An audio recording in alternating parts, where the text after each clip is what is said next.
এখন সব কেটে দিয়ে কি কৰে ৰাখা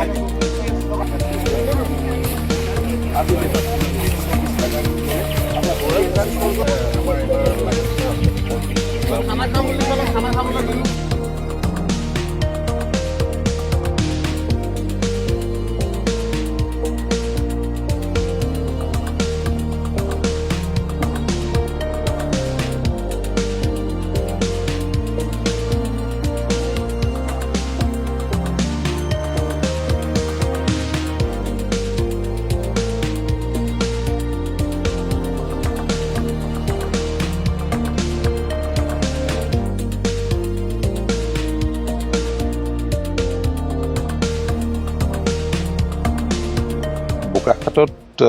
প্ৰথমবাৰ বহুত বেছি ৰঙালাও কৰি প্ৰায় 6 কোটিতকৈ অধিক টকা বোকাখাতৰ কৃষকে লাভ কৰিছিলে একে ঠাইৰে বাহিৰলৈকে পঠাইছিলে আমিও সহায় কৰি দিছিলোঁ তো এইবাৰ আজি মই অফলা বেলেগ বেলেগ জেগাত গ'লোঁ প্ৰায় 2000 বিঘা মাটি তাত ৰঙালাও খেতি একে ঠাইতে কৰিছে তেওঁলোকে এতিয়ালৈকে 120 ট্ৰাক ৰঙালাও বাহিৰলৈকে পঠাইছে 3000 টন বুলি তেওঁলোকে উল্লেখ কৰিছে আৰু আটাইতকৈ ডাঙৰ কথা যোৱাবাৰ ৰেটটো বহুত কম আছিল 3 টকাত ক্ৰয় কৰিছিলে এইবাৰ 15 টকাত ক্ৰয় কৰিছে মানে পথাৰৰ পৰাই ক্ৰয় কৰিছে গতিকে খেতিয়কসকলৰ মুখত হাঁহি বিৰিছে মই অত্যন্ত আনন্দিত হৈছোঁ তেওঁলোক আহিছিল কৈছে এইবাৰ আপুনি অহা নাই মোক নিৰ্বাচনত ব্যস্ত থকাৰ কাৰণে যাব পৰা নাই আহক মই গ'লোঁ খুবেই ভাল লাগিলে আজি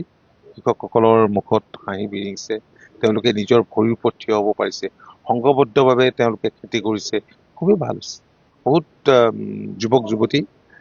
কৃষি কৰ্মৰ লগত জড়িত হোৱা দেখি মই অত্যন্ত আনন্দিত হৈছোঁ আৰু এইটো ঠিক যে যোৱা 10টা বছৰত